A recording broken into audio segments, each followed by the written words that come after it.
हरे कृष्ण. नमस्कार मित्रांनो. आपल्या भगवद्गीतेच्या आध्यात्मिक प्रवासात तुमचे मनपूर्वक स्वागत आहे. आज आपण भगवद्गीतेच्या पहिल्या अध्यायातील पहिला श्लोक समजून घेणार आहोत.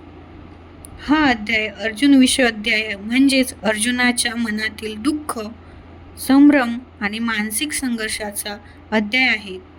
तर श्लोक पहिला.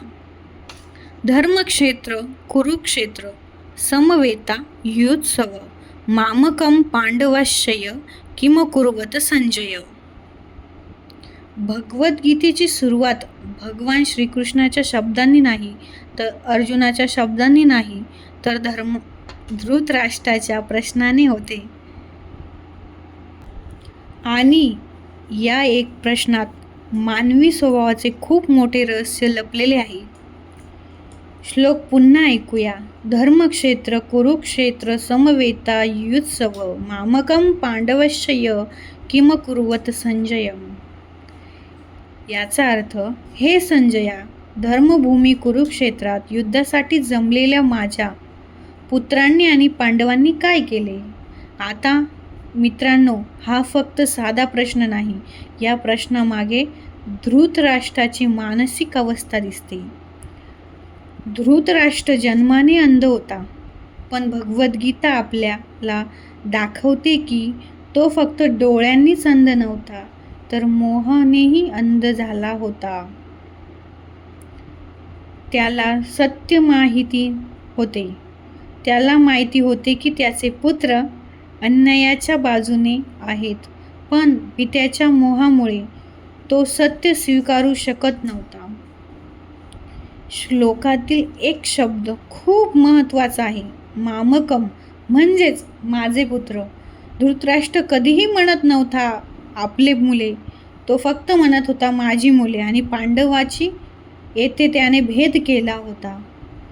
जेथे माझे आणि तुझे सुरू होते, तेथे संघर्षाची सुरुवात होते. आज आपल्या जीवनातही हेच घडते. तुम्ही बघू शकता जीवनामध्ये, घरामध्ये माझे मत, माझा निर्णय, नात्यामध्ये सुद्धा अहंकार असतो, समाजात माझा गट, समाजामध्ये हे सुद्धा असतं की माझाच गट. अशा माझेपणामुळे माणूस सत्यापासून दूर जातो. धृतराष्ट्र आणखी एक गोष्ट माहिती होती. धृतराष्ट्राला आणखी एक गोष्ट माहिती होते. कुरुक्षेत्र हे धर्मक्षेत्र आहे. म्हणजेच काय? कुरुक्षेत्र हे धर्मक्षेत्र आहे. धर्मक्षेत्र म्हणजे जिथे धर्माचा विजय होतो. ज्यांच्या मनात भीती होती, त्यांच्या मनात भीती होती, कदाचित या पवित्र भूमीच्या प्रवासाने माझ्या मुलांच्या मनात बदल होईल का, म्हणून तो चिंतित होता आणि संजयाला विचारत होता, काय घडले? मित्रांनो, हा श्लोक आपल्याला शिकवतो की जेव्हा मनावर मोह, स्वार्थ आणि पक्षपात राज्य करतो, तेव्हा योग्य निर्णय घेण्याची क्षमता कमी होते. आज आपण स्वतःला एक प्रश्न विचारूया ना, आपल्या जीवनात आपण सत्याच्या बाजूने उभे असतो का, की आपल्या मोह आणि स्वतःला जरा एक प्रश्न विचार करा, त्यावर काय वाटतं. कारण भगवद्गीता फक्त युद्धभूमीची कथा नाही आहे, ती आपल्या मनात चालणाऱ्या युद्धाची कथा आहे. म्हणजे यातून संदेश आपल्याला काय भेटतो बघा ना. आपण ही भगवद्गीता, मोह माणसाला सत्यापासून दूर नेते, पण ज्ञान त्याला योग्य मार्ग दाखवते. व्हिडिओ या भगवद्गीतेत तुम्हाला समजलं असेल की मोह माणसाला सत्यापासून दूर नेतो. बघा ना,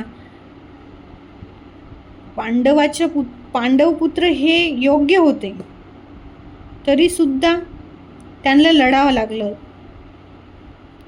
जर आपल्याला व्हिडिओ आवडला असेल तर लाईक करा, शेअर करा आणि कमेंट्स करा.